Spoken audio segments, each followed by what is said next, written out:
89.6 FM radio Rajkot તમે સાંભળી રહ્યા છો અને આજે જ્યારે ભારતીય નાણાકીય વર્ષ 2024-25નું બજેટ રજૂ થયું છે ત્યારે રેડિયો રાજકોટ ઉપર આપણી સાથે છે રાજકોટના જાણીતા સીએ રાજીવભાઈ દોશી તેમજ સહકારી ક્ષેત્રના અગ્રણી જ્યોતિન્દ્રભાઈ મહેતા કે જેઓ બજેટ પે ચર્ચા સરસ મજાની કરી રહ્યા છે.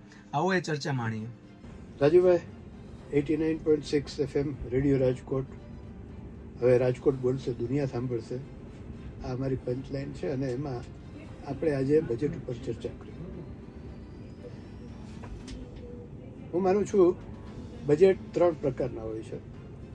એક પોપ્યુલિસ્ટ બજેટ કે જેમાં વાહ વાહ કરવા સિવાય કંઈ હોય જ નહીં, ખૂબ મજા આવે લોકો. બીજું છે ગ્રોથ ઓરિએન્ટેડ બજેટ હોય છે કે જે ખરેખર ગ્રોથ છે પણ લોકોને સમજાય પાછળ.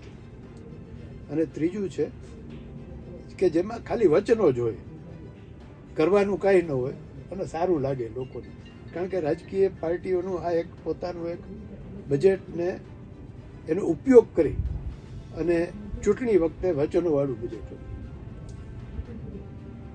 પણ આ બજેટ જે છે આજનું, નિર્મલા સીતારામન, આપણે બધા જાણીએ છીએ કે નિર્મલા સીતારામન અને મોદી સાહેબ, આ બંને લોકોએ એક પોતાની વિશ્વસનીયતા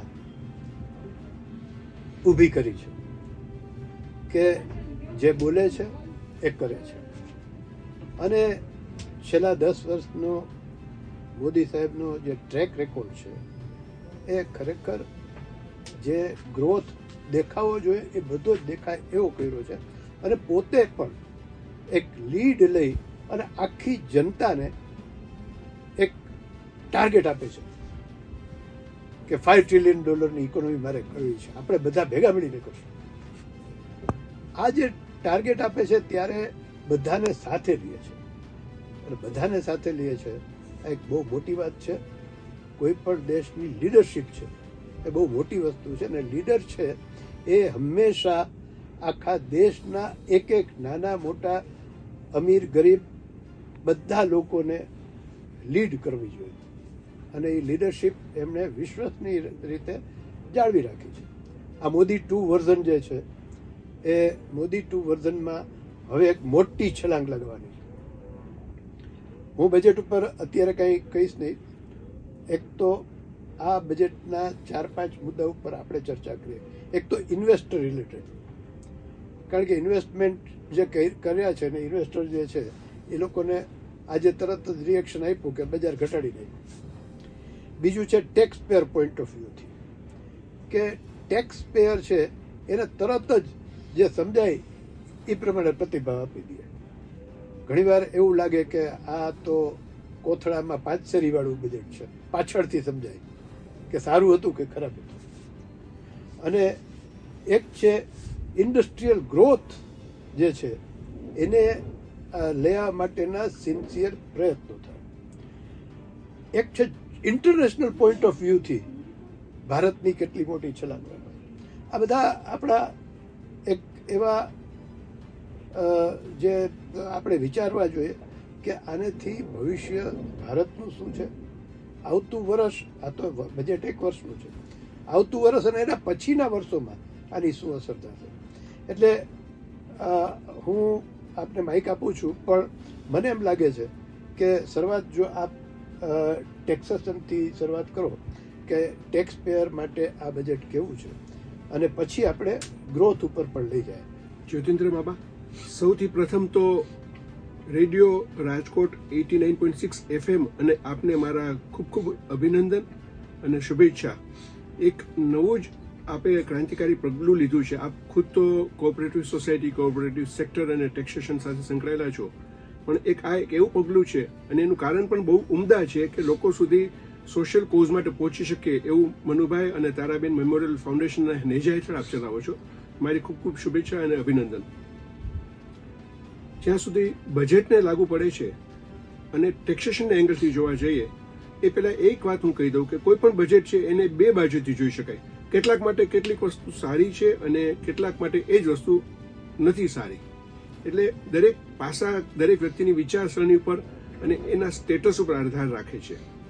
પણ ટેક્સેશનની વાત કરીએ તો જે આપણા માનનીય પ્રાઇમ મિનિસ્ટર મોદી સાહેબ અને નાણામંત્રી સીતારામન મેડમનો જે પહેલેથી જ કોન્સેપ્ટ છે કે નાના માણસોને વધારેમાં વધારે રાહત મળી શકે એવું કરવું જોઈએ, એનું સ્તુત્ય પગલું ગયા બજેટમાં પણ લીધેલું હતું.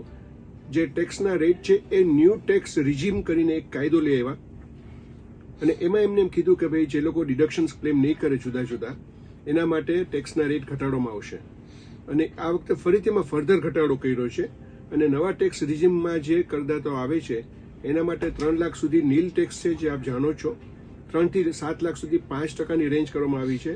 7 થી 10% સુધી 7 થી 10 લાખ સુધી 10%, 10 થી 12 લાખ સુધી 15% અને 15 લાખથી ઉપર હોય તો 30%. આ અલગ અલગ રેન્જ એમણે કરી દીધી છે, જે ગયા વખત કરતાં થોડી સ્લેબ વધાર્યા છે. એટલે રૂપિયાની ભાષામાં કહું તો 17,500 રૂપિયાનો ફાયદો થશે ટેક્સ પેયરને, જે ન્યૂ રિજીમમાં જશે તે.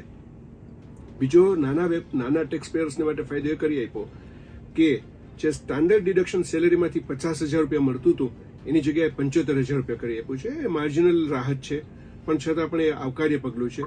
જો કે હંમેશા નોકરિયાત વર્ગની હંમેશા ફરિયાદ રહી છે કે ભાઈ અમને કંઈ ખર્ચ તરીકે બાદ મળતું નથી. વેપારીને બધા ખર્ચો બાદ મળે છે, મોબાઈલનો ખર્ચો બાદ મળે છે, વ્હીકલનો ખર્ચો બાદ મળે છે, બુક્સનો ખર્ચો બાદ મળે છે.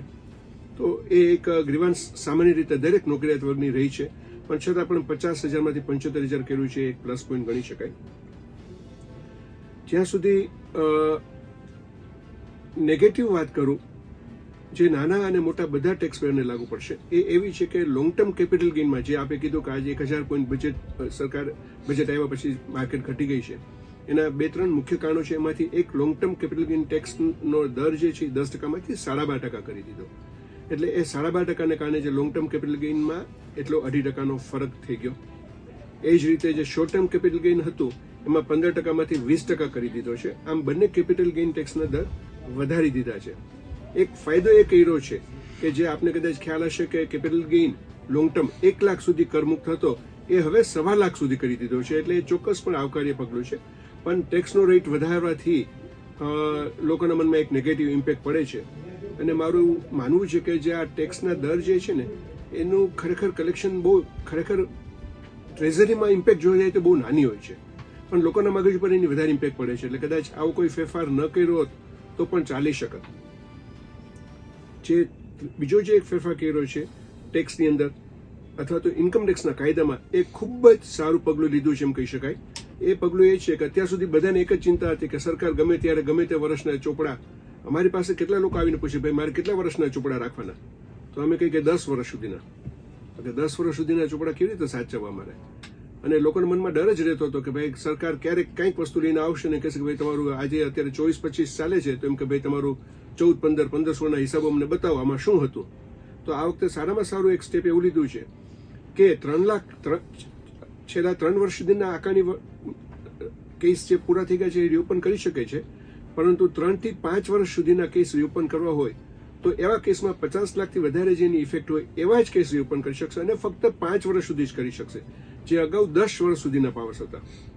સેમ વે સર્ચના કેસમાં પણ, સર્ચને આપણે જાણીએ છીએ, આપણે ત્યાં રાજકોટમાં પણ ઘણી સર્ચો થઈ છે અને લોકો વર્ષોના વર્ષો સુધી એની અપીલો લડ્યા કરે છે. તો એમાં પણ એને કીધું કે 6 વર્ષ સુધી જ સર્ચના કેસ રીઓપન કરી શકાશે, જે અગાઉ 10 વર્ષ સુધીના રીઓપન થઈ શકતા હતા. એટલે જે સિમ્પ્લિફિકેશન માટેનું એક પગલું આ ઘણું સારું છે. બીજું પગલું એક ઘણું સારું એવું થયું છે કે જે અપીલો થતી હતી, વર્ષોના વર્ષો અપીલો થયા કરતી હતી, એના માટે સરકારે લિમિટ કરી હતી કે ભાઈ કમિશનર પાસેથી ટ્રિબ્યુનલમાં જવા માટે અને ટ્રિબ્યુનલમાંથી હાઈકોર્ટમાં જવા માટે લિમિટ મર્યાદા બાંધી હતી ડિપાર્ટમેન્ટને, એ મર્યાદામાં પણ વધારો કરી દીધો છે. પણ એક મોટું નેગેટિવ ફેક્ટર જે અત્યારે મને દેખાય છે એ આવ્યું છે, નેગેટિવ ઇન ધ સેન્સ તકલીફ કરદાતાને મુશ્કેલી પડે એવું કે ભાગીદારી પેઢીમાં આપ જાણો છો કે ભાગીદારી પેઢીમાં ભાગીદારોને પગાર આપી શકતા હતા અને પગાર ભાગીદારના હાથમાં ટેક્સેબલ છે. હવે ટેક્સ તો એ ભરાઈ જ જાય છે અને પેઢીનું રિટર્ન ભરાય છે, પેઢીના રિટર્નમાં ભાગીદારનું નામ, એનો પાન નંબર બધું આવે જ છે અને ઓટો પોપ્યુલેટેડ થઈને પાર્ટનર્સના કેસમાં પણ આ ડિટેલ્સ બધી મળી જ જાય છે. પરંતુ હવે એક વધારાનું એમાં પ્રોવિઝન એવું કર્યું કે ભાગીદારી પેઢીએ ભાગીદારને પગાર આપે તો એની પર 10% લેખે TDS કાપવાનો, અને એ TDS કાપવાનો સમય મર્યાદા એવું છે કે ચોપડે તમે પગારની એન્ટ્રી પાડો ત્યારે અથવા તો ચૂકવો ત્યારે. હવે સામાન્ય રીતે પગારનો હવાલો 31 માર્ચમાં પડવાનો છે. હવે 31 માર્ચમાં જો પગારનો હવાલો પાડીએ તો TDSની રકમ ભરવા માટે બી સમય મર્યાદા છે 30મી એપ્રિલ સુધી અને રિટર્ન ભરવાની મર્યાદા છે 31મી મે સુધીની. એટલે 1 મહિનાની અંદર એ લોકો પગાર ઉપરનો TDS કાપીને ભરી દેવો પડે. પ્રેક્ટિકલી એવું બનતું હોય કે જે ઓડિટેબલ એકમ હોય એનો પગાર, ભાગીદારી પેઢીનો પગાર છે એ ચોપડા લખાઈ જાય, ઓડિટ થઈ જાય, ત્યાર પછી નફાના આધારે નક્કી કરતા હોય છે. એટલે પ્રેક્ટિકલ મુશ્કેલી પણ છે અને ડુપ્લિકેશન ઓફ ટેક્સ પણ થશે, કારણ કે ભાગીદાર TDS તો તમે ભરો છો પણ રિટર્નમાં ફરીથી તમારે દેખાડીને એની ક્રેડિટ લેવાની થશે. હવે ઓછું ભાગીદારની સેલેરી હોય, માની લો કે જે ભાગીદારની સેલેરી 3 લાખથી ઓછી હોય અને એને બીજી કાંઈ આવક ન હોય તો એને રિફંડ લેવાનું થશે. તો ફાયદો શું થયો સરવારે? એટલે આવા 3-4 મુદ્દાઓ છે કે જે ડાયરેક્ટ ટેક્સ ઉપર ઇફેક્ટ થાય છે. અને એક સારું, એક સાથે સાથે કહી દો, વિકાસ સે વિશ્વાસ, વિવાદ સે વિશ્વાસની એક નવી સ્કીમ આપી છે. જે અગાઉ જે આપને ખ્યાલ હશે કે આવી સ્કીમ 2 વખત આવી ગઈ છે, વિવાદ સે વિશ્વાસ તકની સ્કીમ, કે ઇન્કમટેક્સના જે કેસીસ હોય એનું સેટલમેન્ટ અથવા તો ડિસ્પ્યુટનું રિઝોલ્યુશન તમે કરી શકો. એ સ્કીમની ડિટેલ્સ વાંચ્યા પછી ખ્યાલ આવશે કે એમાં ખરેખર કેટલો ફાયદો થઈ શકે એમ છે. એટલે મારી દ્રષ્ટિએ જ્યોતિન્દ્રમાં આ મુખ્ય ટેક્સના ફેરફારો છે જે બધાને અફેક્ટ થશે. રાજુભાઈ, આપ ઇન્વેસ્ટર તરીકે પણ આપનું ઘણું મોટું કોન્ટ્રીબ્યુશન છે અને જે ચેમ્બરનું કામ પણ આપ સંભાળો છો અને ટેક્સ કન્સલ્ટન્ટ ગુજરાતની જે સોસાયટી છે એનું પણ આપ કામ સંભાળો છો. ઇન્વેસ્ટર જે આજે રિએક્ટ કર્યું છે, આ એમાં ઘણા બધા ઇશ્યુઝ છે કે STT ટેક્સમાં વધારો કરી દીધો એટલે મારા હાથમાં હવે ડિવિડન્ડ ઓછું આવે. સિનિયર સિટીઝન જે ડિવિડન્ડ ઉપર ચાલતા હોય એને ટેક્સ વધારે ભરવાનો છે. બાયબેક જે છે એની ઉપર પણ ટેક્સ હવે નક્કી કરી નાખ્યો. અત્યારથી બાયબેક હોય તો બધા રાજી થઈને આપી દેતા અને બહુ મોટી રકમ હાથમાં આવતી હતી. એટલે આ બધા ઇશ્યુઝ છે.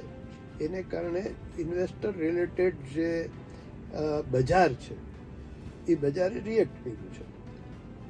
પણ લોંગ ટર્મમાં જે રીતે ઇન્ફ્રાસ્ટ્રક્ચર ઇન્વેસ્ટમેન્ટ કરે છે કે બધા કંપનીઓને એપ્રેન્ટિસમાં પણ સબસિડી આપશે એમ્પ્લોયમેન્ટ જનરેશન માટે, એટલે કંપનીઓનો પ્રોફિટ જે રીતે અત્યારે વાતાવરણ ગ્રોથનું છે એ રીતે પ્રોફિટ વધવાનું છે અને એની અસર માર્કેટ ઉપર જે અત્યારે નેગેટિવ અસર નાની મોટી ઇશ્યુઝને કારણે છે, તો હવે ફ્યુચરમાં એની અસર તમે માર્કેટને કઈ રીતે જુઓ છો? જી જ્યોતિન્દ્રબાબા, આપની વાત ઘણી સાચી છે. એને સાદી ભાષામાં હું કહું તો એમ કહી શકાય કે કંઈક મેળવવા માટે થોડું ગુમાવવું પણ પડે છે.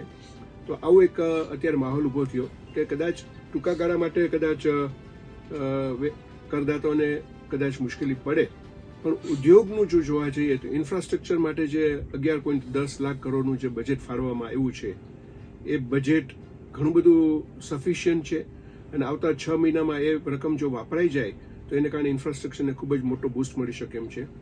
ત્યાર પછીની જે 2 વાત આપણે કરી કે એમ્પ્લોયમેન્ટ જનરેશન્સમાં નવી જે વ્યક્તિ કોઈ એમ્પ્લોયમેન્ટમાં જોડાય છે ને ફર્સ્ટ ટાઈમ એમ્પ્લોયમેન્ટ લે છે તો એને 15,000 રૂપિયાની રકમ આવતા 3 મહિનાની અંદર એના EPF એકાઉન્ટમાં જમા થઈ જશે. એ પણ ઘણું સ્તુત્ય પગલું છે. આને કારણે એક એમ્પ્લોયમેન્ટની તક ઊભી થશે. એ રીતે જ જે નવા એમ્પ્લોઈઝ આવે છે એની સબસિડી પણ એપ્રેન્ટિસની જે એપ્રેન્ટિસશીપનો સેલેરીનો પોર્શન રિકવર કરવા માટે 3,000 રૂપિયા પર એમ્પ્લોયી જે સરકાર આપવાની સ્કીમ આપી છે. એને કારણે ઇન્ડસ્ટ્રી પણ નવા એમ્પ્લોયમેન્ટ જનરેશન માટે પૂરો સહકાર આપશે. અને ત્યાર પછીની જે વાત આવે છે કે જે એગ્રીકલ્ચર માટેનું જે ડેવલપમેન્ટ માટે જે કમિટમેન્ટ આપેલું છે, જે સ્કીમ્સ આપેલી છે, એને કારણે એગ્રીકલ્ચર સેક્ટરનો પણ ઘણો વિકાસ થશે.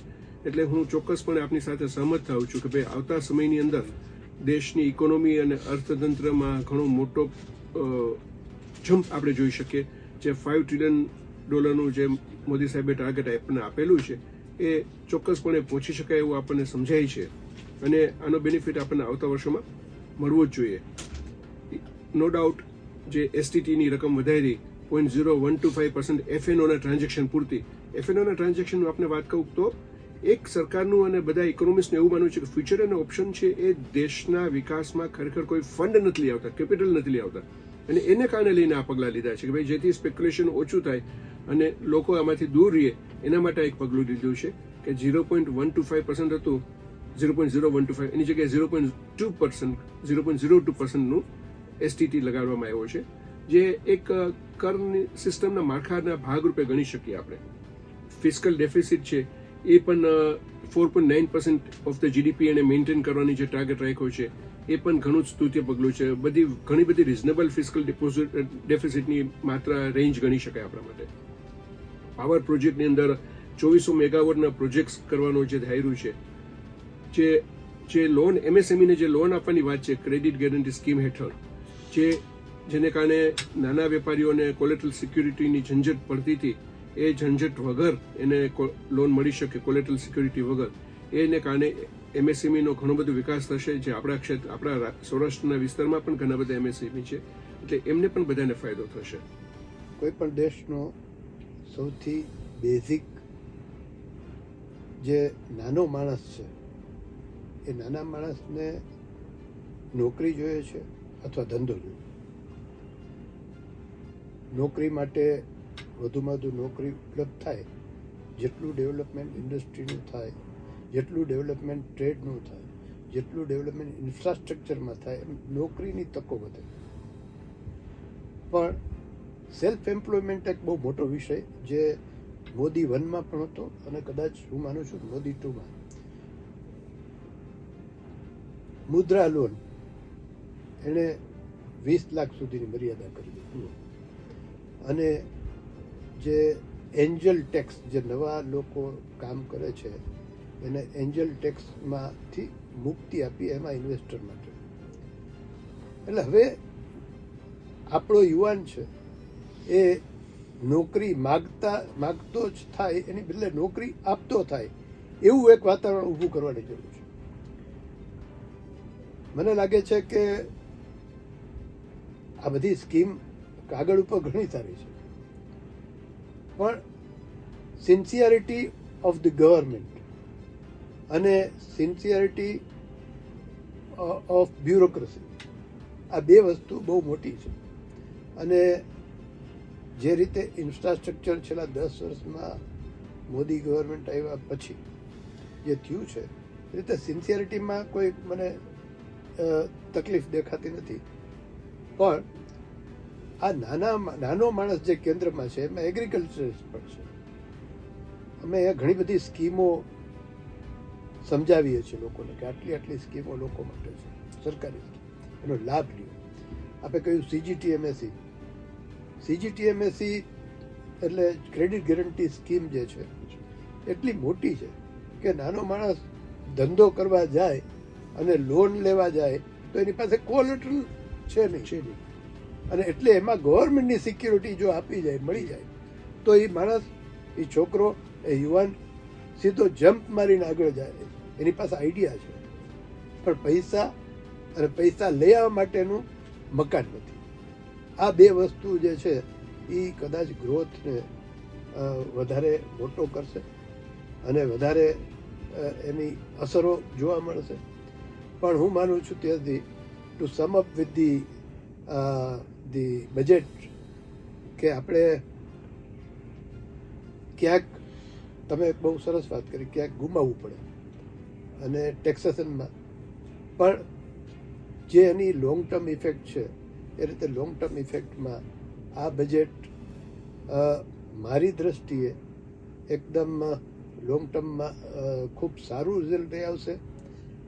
પહેલાંના વર્ષોમાં પંચવર્ષ યોજના હતી, આ બજેટ 1 વર્ષનું છે. આવતા 5 વર્ષ, જે મોદીના 5 વર્ષ, એ રીતે જોઈએ તો એની સિન્સિયરિટી હશે તો આગળ વધશે. અને સિન્સિયરિટી એનું મૂળ ઇન્ગ્રેડિયન્ટ છે. હું આટલી વાત કરીને મારી વાત પૂરી કરું છું, આપ પણ એમાં સમઅપ કરો. જી, આપે ઘણી સાચી વાત કરી છે કે કોઈ પણ સારી સ્કીમ અને સારી યોજનાને ઇમ્પ્લિમેન્ટ કરવા માટે એના માટેનું વિલ પાવર અને એના માટેની ઇન્ફ્રાસ્ટ્રક્ચર અથવા તો મશીનરી એની હોવી જોઈએ. આપ સીજીટીએમએસની વાત કરો છો, આપને ખ્યાલ જ છે કે સીજીટીએમએસની સ્કીમ અગાઉ પણ હતી જ, કે જેની અંદર 1 કરોડ સુધી અને પછી વધારીને 2 કરોડ રૂપિયા સુધીની લોન આપવામાં આવતી હતી. પણ આપને પણ વિદિત હશે અને મેં પણ જોયું છે કે ઘણી બધી નેશનલાઇઝ બેન્કો અથવા તો ઇવન પ્રાઇવેટ બેન્કો આ સ્કીમથી દૂર ભાગતી હતી, કારણ કે એમના માટે એ એક બર્ડનસમ કામ હતું.